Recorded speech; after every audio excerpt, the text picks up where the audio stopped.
जब हम यह प्रश्न पूछते हैं कि क्यों यीशु ने दुष्ट आत्माओं को सूअरों में जाने की अनुमति दी, तो हमें उस पूरी परिस्थिति, इतिहास और आत्मिक पृष्ठभूमि को समझना जरूरी है जिसमें यह घटना घटी थी। यदि हम केवल घटना को सतही रूप में देखें तो यह अजीब लगेगा कि एक इंसान की मुक्ति के लिए हजारों सूअरों की मृत्यु क्यों होने दी गई। लेकिन जब हम इसके गहरे संदर्भ को देखते हैं तो हमें इसमें परमेश्वर की बुद्धि, दया और आत्मिक शिक्षा स्पष्ट दिखाई देती है। सबसे पहले यह घटना 3 सुसमाचारों में लिखी गई है, मत्ती, मरकुस और लूका की पुस्तक में। इसका अर्थ है कि यह घटना इतनी महत्वपूर्ण थी कि पवित्र आत्मा ने इसे 3 बार पवित्र शास्त्र में दर्ज करवाया। जब कोई बात बाइबल में 3 बार आती है तो हमें समझना चाहिए कि उसमें एक गहरा आत्मिक संदेश छिपा है। यह घटना उस समय की है जब यीशु और उनके चेले गलील सागर पार करके गदराइन गेरासेन क्षेत्र में पहुंचे। यह क्षेत्र यहूदियों के मुख्य प्रदेश से बाहर था। यहाँ पर अधिकतर गैर यहूदी, यूनानी और अन्य जातियां रहती थीं।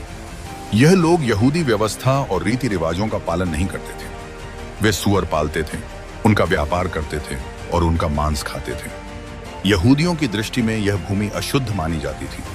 यहूदियों के लिए सूअर एक घृणित और अपवित्र जानवर था। मूसा की व्यवस्था में साफ लिखा है कि सूअर अशुद्ध है। यहूदी लोग न तो सूअर का मांस खाते थे, न उन्हें छूते थे और न ही उन्हें पालते थे। सूअर का नाम सुनना भी उनके लिए घृणा का कारण था। इसलिए जब बाइबल कहती है कि उस क्षेत्र में 2000 सूअर थे, तो यह स्पष्ट करता है कि यह जगह यहूदियों से अलग संस्कृति और जीवन शैली वाली थी। सूअर केवल शारीरिक अपवित्रता का प्रतीक नहीं थे, बल्कि आत्मिक अपवित्रता का भी प्रतीक थे। यहूदियों के लिए सूअर पाप, गंदगी और अशुद्ध जीवन की तस्वीर बन गए थे। इसीलिए जब दुष्ट आत्माएं सूअरों में गईं और वे समुद्र में डूब गए, तो यह केवल एक प्राकृतिक घटना नहीं थी, बल्कि एक आत्मिक चित्रण था कि पाप और अशुद्धता का अंतिम अंजाम विनाश ही है। यीशु जब वहां पहुंचे तो एक भयानक दृश्य सामने आया। एक मनुष्य जिसमें अशुद्ध आत्मा थी कब्रों से निकलकर उसे मिला। वह कब्रों में रहा करता था और कोई उसे जंजीरों से भी नहीं बांध सकता था, क्योंकि वह बार बार बेड़ियों और जंजीरों से बांधा गया था। पर उसने जंजीरों को तोड़ दिया और बेड़ियों के टुकड़े टुकड़े कर दिए थे और कोई उसे वश में नहीं कर सकता था। वह लगातार रात दिन कब्रों और पहाड़ों में चिल्लाता और अपने को पत्थरों से घायल करता था। यह स्थिति हमें दुष्ट आत्माओं का वास्तविक स्वरूप दिखाती है। दुष्ट आत्माएं कभी भी इंसान को शांति, आनंद या पूर्णता नहीं देती। उनका काम है बांधना, सताना और अंततः नाश करना।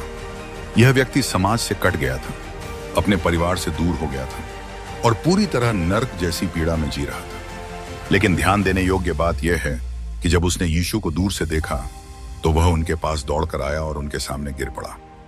यह हमें दिखाता है कि चाहे दुष्ट आत्माएं कितनी भी शक्तिशाली क्यों न हों, वे यीशु की उपस्थिति के सामने टिक नहीं सकती। वे उनकी पहचान करती हैं। वास्तव में मरकुस 5:7 में आत्माएं चिल्लाकर कहती हैं, हे यीशु, परम प्रधान परमेश्वर के पुत्र, मुझे तुझसे क्या काम। सोचिए, लोग यीशु को अब तक पूरी तरह पहचान नहीं पाए थे, लेकिन दुष्ट आत्माएं जानती थीं कि वह परमेश्वर का पुत्र है। यह तथ्य यह सिद्ध करता है कि आत्मिक जगत में यीशु की पहचान निर्विवाद है। यीशु ने उससे पूछा, तेरा नाम क्या है? उसने उत्तर दिया, मेरा नाम लीजन है, क्योंकि हम बहुत हैं। लीजन रोमी सैनिकों की एक टुकड़ी को कहते थे, जिसमें लगभग 5000 से 6000 सैनिक होते थे। इसका अर्थ यह था कि उस एक व्यक्ति में हजारों दुष्ट आत्माएं बसी हुई थीं। यह हमें मानव आत्मा और दुष्ट आत्माओं की शक्ति के बारे में बहुत गहरी सीख देता है।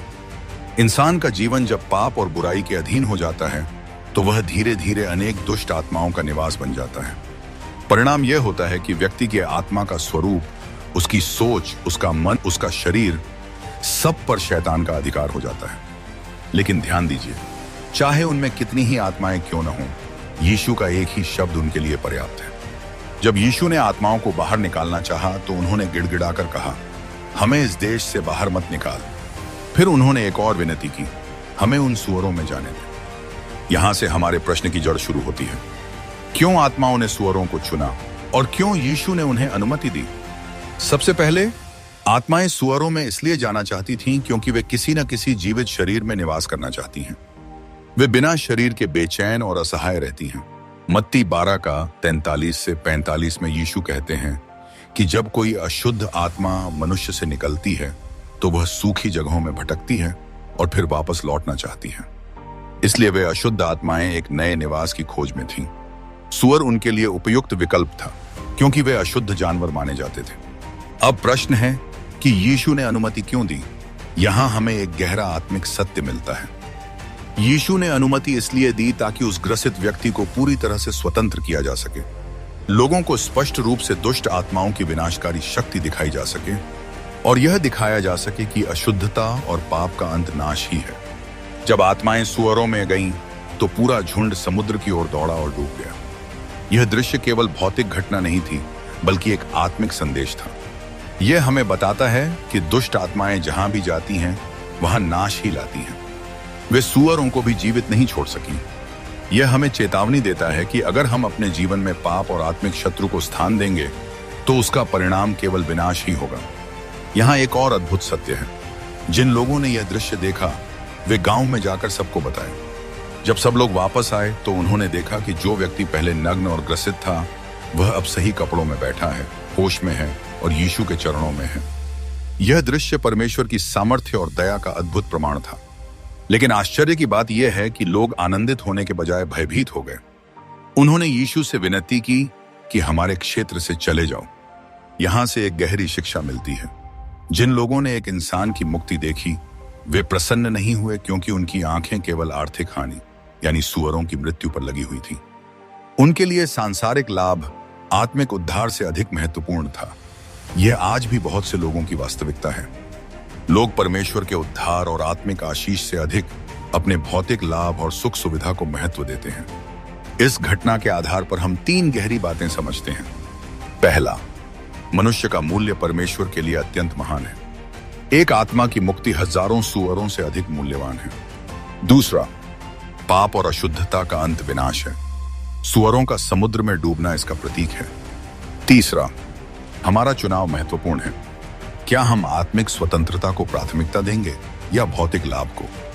जब हम इस घटना के दूसरे चरण को देखते हैं, तो सबसे गहरा प्रश्न यही है कि दुष्ट आत्माओं ने विशेष रूप से सुअरों को क्यों चुना और क्यों यीशु ने उन्हें अनुमति दी।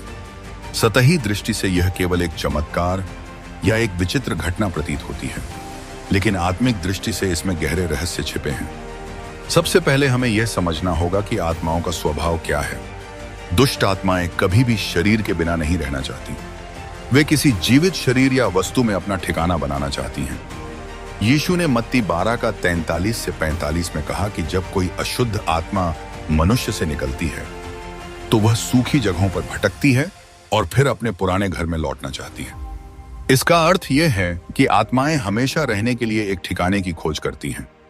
जब उस ग्रसित व्यक्ति से हजारों आत्माएं निकल रही थीं, तो उनके सामने प्रश्न था कि वे कहां जाएं। इसलिए उन्होंने विनती की कि हमें इस देश से बाहर मत निकाल। आत्माओं को यह भूमि प्रिय थी क्योंकि वहां सुअर, अशुद्धता और गैर यहूदी संस्कृति थी। यह आत्माओं के लिए अनुकूल वातावरण था। लेकिन यीशु ने उन्हें अनुमति दी कि वे सुअरों में जा सकें। अब यह क्यों हुआ? पहला कारण यह था कि यीशु यह दिखाना चाहते थे कि आत्माओं की असली प्रकृति विनाशकारी है। जब वे सुअरों में गईं, तो तुरंत पूरा झुंड समुद्र में कूदकर डूब गया। यदि वे आत्माएं उस इंसान में बनी रहती, तो उसका भी वही हश्र होता। लेकिन जब उन्होंने सुअरों को नष्ट किया, तो यह सभी लोगों के सामने स्पष्ट हो गया कि दुष्ट आत्माओं का अंतिम लक्ष्य नाश ही है। इस तरह यीशु ने उस व्यक्ति की मुक्ति के साथ साथ एक सार्वजनिक शिक्षा भी दी कि आत्माओं का मार्ग हमेशा मृत्यु और विनाश की ओर जाता है। दूसरा कारण यह था कि यह घटना यहूदियों और गैर यहूदियों दोनों के लिए एक गहरी चेतावनी बनी। यहूदियों के लिए सुअर पहले से ही अपवित्रता और गंदगी का प्रतीक थे। जब उन्होंने देखा कि सुअर समुद्र में डूब गए, तो यह उनके लिए आत्मिक संदेश था कि जो जीवन पाप और अशुद्धता में बसा रहता है, उसका अंत नाश ही है। दूसरी ओर गैर यहूदियों के लिए यह आर्थिक झटका था। उनके लिए सुअर व्यापार और लाभ का साधन थे। जब उनका इतना बड़ा झुंड समुद्र में नष्ट हो गया, तो यह उनके लिए प्रश्न बन गया कि वे किसे अधिक महत्व देंगे, अपने व्यापार को या परमेश्वर के पुत्र को। दुख की बात है कि उन्होंने यीशु से विनती की कि हमारे क्षेत्र से चले जाओ। उनका चुनाव आर्थिक लाभ था, आत्मिक उद्धार नहीं। तीसरा कारण यह था कि उस ग्रसित व्यक्ति के जीवन में परमेश्वर की महिमा प्रकट हो सके। सोचिए, वह व्यक्ति जो सालों से नग्न, पागल और हिंसक था, अब शांति से कपड़े पहने यीशु के चरणों में बैठा था। यह परिवर्तन केवल आत्मिक ही नहीं, सामाजिक और व्यक्तिगत भी था। लोग जिन्होंने उसे सालों से डर और तिरस्कार के साथ देखा था, अब उसके नए जीवन को देखकर आश्चर्यचकित हो गए। यह परमेश्वर की सामर्थ्य का गवाह था। लेकिन यदि आत्माएं बस कहीं गायब हो जाती तो लोगों को यह परिवर्तन केवल एक मनोवैज्ञानिक या प्राकृतिक घटना लग सकता था। लेकिन जब उन्होंने सूअरों को समुद्र में डूबते देखा तो यह निर्विवाद प्रमाण था कि आत्माएं वास्तव में उस व्यक्ति से निकल चुकी हैं। इस प्रकार सूअरों की मृत्यु उस व्यक्ति की मुक्ति का सार्वजनिक प्रमाण बन गई। चौथा कारण यह है कि यीशु ने इस घटना द्वारा यह दर्शाया कि हर इंसान की आत्मा का मूल्य किसी भी आर्थिक या भौतिक वस्तु से अधिक है। 2000 सूअर एक बहुत बड़ी संपत्ति थी। उनका मूल्य उस समय लाखों के बराबर हो सकता था। लेकिन यीशु ने एक आत्मा की मुक्ति के लिए उन सबको बलिदान होने दिया। यह हमें यह गहरी शिक्षा देता है कि परमेश्वर के लिए एक व्यक्ति का उद्धार पूरे संसार की संपत्ति से अधिक मूल्यवान है। यही कारण है कि यीशु ने कहा, यदि कोई सारी दुनिया को प्राप्त करे पर अपनी आत्मा का नाश कर ले तो उसे क्या लाभ होगा। सूअरों का नाश यही सिद्ध करता है कि आत्मा का मूल्य सबसे ऊंचा है। अब हम देखते हैं कि आत्माओं ने विशेष रूप से सूअर क्यों चुने। इसका एक उत्तर यह है कि सूअर पहले से ही यहूदियों के लिए अशुद्धता का प्रतीक थे। आत्माएं अशुद्धता में ही निवास करना चाहती हैं। आत्माओं को प्रकाश, पवित्रता और धार्मिकता पसंद नहीं। आत्माएं अंधकार और गंदगी को ही अपना ठिकाना बनाती हैं। इसलिए जब उन्होंने सूअरों में प्रवेश किया तो यह उनके स्वभाव के अनुरूप था। यह भी एक आत्मिक शिक्षा है कि यदि हमारे जीवन में अशुद्धता और पाप का स्थान है तो वही दुष्ट आत्माओं का निवास स्थान बन जाता है। इसके अतिरिक्त सूअरों का समुद्र में डूबना भविष्य की ओर भी इशारा करता है। प्रकाशित वाक्य 20:10 कहता है कि शैतान और उसके दूत अंततः आग की झील में डाल दिए जाएंगे। सूअरों का समुद्र में डूबना उसी अंतिम न्याय का एक छोटा चित्र है। यह दिखाता है कि दुष्ट आत्माओं का अंत विनाश है। वे कितनी भी शक्तिशाली क्यों न दिखाई दें, उनका भविष्य पहले से निश्चित है। यह घटना हमें यह भी दिखाती है कि यीशु दुष्ट आत्माओं पर पूर्ण अधिकार रखते हैं। आत्माओं ने अनुमति मांगी क्योंकि वे बिना यीशु की आज्ञा के कुछ नहीं कर सकती। यह हमें एक अद्भुत आश्वासन देता है। जब हम यीशु के साथ होते हैं तो दुष्ट आत्माएं हमें छू भी नहीं सकती क्योंकि वे हमारे प्रभु के अधिकार में हैं। अंत में लोगों की प्रतिक्रिया पर ध्यान देना भी आवश्यक है। जब उन्होंने देखा कि सूअर नष्ट हो गए तो वे डर गए और यीशु से प्रार्थना की कि हमारे क्षेत्र से चले जाओ। यह प्रतिक्रिया इस दुनिया की मानसिकता को प्रकट करती है। बहुत से लोग आज भी आत्मिक आशीष से अधिक अपने व्यापार और संपत्ति को महत्व देते हैं। वे यीशु को अपने जीवन से दूर करना पसंद करते हैं क्योंकि उन्हें डर है कि उनकी सांसारिक योजनाएं बाधित हो जाएंगी। लेकिन वह ग्रसित व्यक्ति जिसे स्वतंत्रता मिली थी, वह यीशु के साथ रहना चाहता था। यही दो प्रकार के चुनाव आज भी मौजूद हैं। कोई यीशु को स्वीकार करता है और उसकी स्वतंत्रता में जीता है, और कोई यीशु से दूर हो जाता है क्योंकि उसे सांसारिक लाभ प्रिय होता है। यह भाग हमें यह सिखाता है कि दुष्ट आत्माएं जहां भी जाती हैं वहां नाश और विनाश लाती हैं। यीशु ने उन्हें सूअरों में जाने की अनुमति दी ताकि सबको उनकी वास्तविक प्रकृति दिखाई दे, और साथ ही यह शिक्षा मिले कि मनुष्य की आत्मा का मूल्य सबसे अधिक है। यह घटना पाप, अशुद्धता और आत्मिक अंधकार के अंतिम परिणाम को प्रकट करती है और हमें यह चेतावनी देती है कि यदि हम अपने जीवन में परमेश्वर को स्थान नहीं देंगे तो हमारा अंत भी सूअरों की तरह नाश में होगा। जब हम उस घटना पर लौटते हैं जिसमें यीशु ने दुष्ट आत्माओं को सूअरों में जाने दिया और फिर पूरा झुंड समुद्र में डूब गया, तो यह केवल एक ऐतिहासिक चमत्कार नहीं था। यह एक वास्तविक चित्रण था, एक दिव्य संदेश था जो आज भी हमारे जीवन के लिए उतना ही प्रासंगिक है जितना उस समय था। इस घटना के हर पहलू में आत्मिक गहराई छिपी हुई है जिसे समझना हमारे विश्वास, हमारे जीवन और हमारे आत्मिक सफर के लिए आवश्यक है। सबसे पहले यह घटना हमें यह बताती है कि यीशु मसीह का अधिकार सर्वश्रेष्ठ और पूर्ण है। जब वह गदराइन क्षेत्र में पहुंचे तो हजारों आत्माओं से ग्रसित व्यक्ति उनके चरणों में गिर गया। आत्माएं कांप उठीं और गिड़गिड़ाकर दया की भीख मांगने लगीं। यह दृश्य हमें यह दिखाता है कि आत्मिक जगत में कोई भी शक्ति यीशु का सामना नहीं कर सकती। दुष्ट आत्माएं उन्हें पहचानती हैं, उन्हें परमेश्वर का पुत्र मानती हैं और उनकी आज्ञा का पालन करने के लिए बाध्य होती हैं। आज भी यही सत्य है। चाहे हमारे जीवन में कैसी भी अंधकारमय परिस्थितियां क्यों न हों, चाहे शैतान और उसकी सेनाएं कितनी ही ताकतवर क्यों न दिखाई दें, जब यीशु हमारे जीवन में आते हैं तो वे शक्तियां टूट जाती हैं। हमें यह विश्वास रखना चाहिए कि हम मसीह में सुरक्षित हैं और कोई भी दुष्ट आत्मा हमें उसकी अनुमति के बिना छू भी नहीं सकती। दूसरी सच्चाई यह है कि मनुष्य की आत्मा का मूल्य किसी भी भौतिक वस्तु से अधिक है। 2000 सूअर समुद्र में डूब गए, लेकिन एक व्यक्ति स्वतंत्र हुआ। यह हमें यह याद दिलाता है कि एक आत्मा का उद्धार पूरी दुनिया से अधिक मूल्यवान है। मत्ती 16:26 में लिखा है, यदि कोई सारी दुनिया प्राप्त कर ले और अपनी आत्मा का हानि उठाए तो उसे क्या लाभ होगा। सूअरों का बलिदान इसी सत्य को प्रकट करता है। परमेश्वर कभी भी आर्थिक या भौतिक लाभ को आत्मिक उद्धार से अधिक महत्व नहीं देता। यह हमें चुनौती देता है कि हम अपने जीवन में प्राथमिकताएं सही रखें। क्या हमारे लिए धन, पद, सुख सुविधाएं अधिक मूल्यवान हैं, या हमारी आत्मा का उद्धार और परमेश्वर के साथ का संबंध। तीसरी आत्मिक शिक्षा यह है कि पाप और अशुद्धता का परिणाम विनाश है। सूअर यहूदियों के लिए अशुद्धता का प्रतीक थे। जब आत्माएं उनमें गईं और वे समुद्र में डूब गए तो यह स्पष्ट हुआ कि पाप का अंत मृत्यु ही है। रोमियो 6:23 कहता है, पाप की मजदूरी मृत्यु है। यह घटना उसी सत्य की दृश्य तस्वीर थी। चाहे कोई कितना भी शक्तिशाली क्यों ना हो, चाहे उसका बाहरी रूप कैसा भी क्यों ना लगे, यदि उसका जीवन पाप और अशुद्धता से भरा है तो उसका अंत नाश ही है। यह चेतावनी हमारे लिए है कि हम अपने जीवन को पाप से मुक्त करें और पवित्रता में चलें। चौथी आत्मिक सच्चाई यह है कि यीशु हमारे जीवन में संपूर्ण स्वतंत्रता देने आए हैं। वह ग्रसित व्यक्ति न केवल आत्माओं से मुक्त हुआ, बल्कि उसका पूरा जीवन बदल गया। वह नग्न था, लेकिन अब कपड़े पहने था। वह पागलपन और हिंसा में जी रहा था, लेकिन अब होश में था और शांति से बैठा था। वह कब्रों के बीच रहता था, लेकिन अब यीशु के चरणों में था। यह संपूर्ण परिवर्तन इस बात की गवाही है कि जब यीशु किसी जीवन को छूते हैं तो केवल एक क्षेत्र नहीं, बल्कि पूरा जीवन बदल जाता है। हमारे जीवन की हर जंजीर, हर बंधन, हर अंधकार यीशु के सामर्थ्य में टूट जाता है। पांचवी शिक्षा यह है कि हर कोई यीशु की उपस्थिति पर सकारात्मक प्रतिक्रिया नहीं देता। जब लोगों ने देखा कि सूअर नष्ट हो गए तो वे डर गए और यीशु से अनुरोध किया कि हमारे क्षेत्र से चले जाओ। उन्होंने देखा कि एक आत्मा मुक्त हुई, लेकिन उनकी आंखें केवल अपने आर्थिक नुकसान पर टिक गईं। उन्होंने यीशु को इसलिए ठुकरा दिया क्योंकि उनके लिए लाभ उद्धार से अधिक मूल्यवान था।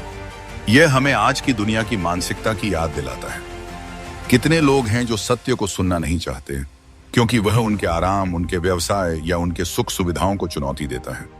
वे यीशु से दूर रहना पसंद करते हैं क्योंकि वे अपने जीवन की बागडोर उनके हाथों में नहीं देना चाहते। लेकिन वह ग्रसित व्यक्ति अलग था। वह यीशु के साथ रहना चाहता था। यही चुनाव आज हमारे सामने भी है। क्या हम यीशु को ठुकराएंगे या उसके साथ रहना चाहेंगे? छठी आत्मिक शिक्षा यह है कि यीशु हमें केवल छुड़ाते ही नहीं, बल्कि हमें मिशन भी देते हैं। जब वह व्यक्ति यीशु के साथ जाना चाहता था तो यीशु ने उसे रोका और कहा, अपने घर लौट जा और जो कुछ प्रभु ने तुझ पर किया है उसे सबको बता। यहां हमें यह शिक्षा मिलती है कि जब हम यीशु से स्वतंत्रता पाते हैं तो हमारा काम केवल उनके साथ रहना नहीं, बल्कि उनकी गवाही देना भी है। यह व्यक्ति पहले समाज से कटा हुआ था, लेकिन अब वह समाज में लौटकर परमेश्वर की महिमा का प्रचारक बना। यही आज हमारे जीवन के लिए भी है। जब यीशु हमें छुड़ाते हैं तो वे हमें दूसरों तक पहुंचने और उनके उद्धार की गवाही देने के लिए भेजते हैं। सातवीं सच्चाई यह है कि यह घटना अंतिम न्याय की ओर संकेत करती है। सूअरों का समुद्र में डूबना एक छोटे चित्र के रूप में है कि दुष्ट आत्माओं और उनके कामों का अंत नाश है। प्रकाशित वाक्य 20:10 कहता है कि शैतान और उसके दूत अंत में आग की झील में डाल दिए जाएंगे। सूअरों का विनाश यही दिखाता है कि चाहे दुष्ट आत्माएं अभी सक्रिय हों, उनका अंतिम गंतव्य निश्चित है। यह हमें आश्वासन देता है कि हमारी लड़ाई असमान नहीं है। हम विजयी पक्ष में हैं क्योंकि मसीह पहले ही शैतान को पराजित कर चुका है। आठवीं शिक्षा यह है कि हमारे चुनाव हमारे भविष्य को निर्धारित करते हैं। गदराइन के लोग यीशु को ठुकराकर भय और अंधकार में लौट गए, जबकि वह व्यक्ति स्वतंत्र होकर गवाह बन गया। आज भी यही दो मार्ग हैं।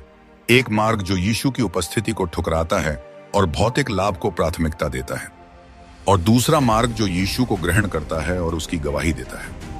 हमें यह निर्णय करना है कि हम किस मार्ग पर चलेंगे। नौवीं आत्मिक सच्चाई यह है कि यीशु हर उस स्थान पर जाने को तैयार हैं जहां कोई भी जाने को तैयार नहीं होता। गदराइन क्षेत्र यहूदियों के लिए अपवित्र माना जाता था, लेकिन यीशु वहां गए। उन्होंने एक ऐसे व्यक्ति को छुड़ाया जिसे समाज ने त्याग दिया था। यह हमें बताता है कि हमारे जीवन का कोई भी हिस्सा इतना अंधकारमय नहीं कि यीशु वहां ना आ सके। चाहे हम कितनी भी गहरी कब्रों में क्यों न हो, चाहे हमारी स्थिति कितनी भी निराशाजनक क्यों न हो, यीशु वहां पहुंच सकते हैं और हमें स्वतंत्र कर सकते हैं। अंततः यह पूरी घटना हमें यह सिखाती है कि यीशु मसीह में ही सच्ची स्वतंत्रता, सच्चा उद्धार और सच्चा जीवन है। दुष्ट आत्माओं का नाश और उस व्यक्ति की मुक्ति केवल उस समय की कहानी नहीं है, बल्कि आज भी हमारे जीवन की वास्तविकता है। हम भी अपने अपने जीवन में आत्मिक जंजीरों में बांधे हो सकते हैं, पाप की, आदतों की, भय की, निराशा की या शैतान के झूठ की। लेकिन जिस तरह यीशु ने उस ग्रसित व्यक्ति को छुड़ाया, उसी तरह वह आज भी हमें छुड़ा सकते हैं। हमें केवल उसकी ओर दौड़ना है, उसके चरणों में गिरना है और उसकी शक्ति पर विश्वास करना है। इस घटना से हमें यह गहरी आत्मिक शिक्षा मिलती है कि यीशु मसीह का अधिकार संपूर्ण है और कोई दुष्ट आत्मा उनके सामने टिक नहीं सकती। मनुष्य की आत्मा का मूल्य संसार की हर संपत्ति से अधिक है। पाप और अशुद्धता का अंत हमेशा विनाश होता है। यीशु हमें संपूर्ण स्वतंत्रता और नया जीवन देने आए हैं। हमें केवल उद्धार नहीं पाना है, बल्कि गवाही भी देनी है। अंतिम न्याय निश्चित है। दुष्ट आत्माओं का अंत आग की झील में होगा। चुनाव हमारा है, हम यीशु को ठुकराएंगे या उसे ग्रहण करेंगे। यदि इस वीडियो ने आपके हृदय को छू लिया है, तो इसे अपने परिवार और मित्रों तक जरूर पहुंचाएं, क्योंकि आपका एक छोटा सा कदम किसी के जीवन में आशा, शांति और उद्धार का कारण बन सकता है। हमारे चैनल बाइबल ट्यूब को सब्सक्राइब करें, ताकि परमेश्वर का जीवित वचन हर घर में, हर हृदय तक पहुंचे और नई ज्योति फैलाए। प्रभु यीशु मसीह आपके और आपके परिवार को अपनी अनंत कृपा, शांति और आशीषों से परिपूर्ण करें। जय मसीह।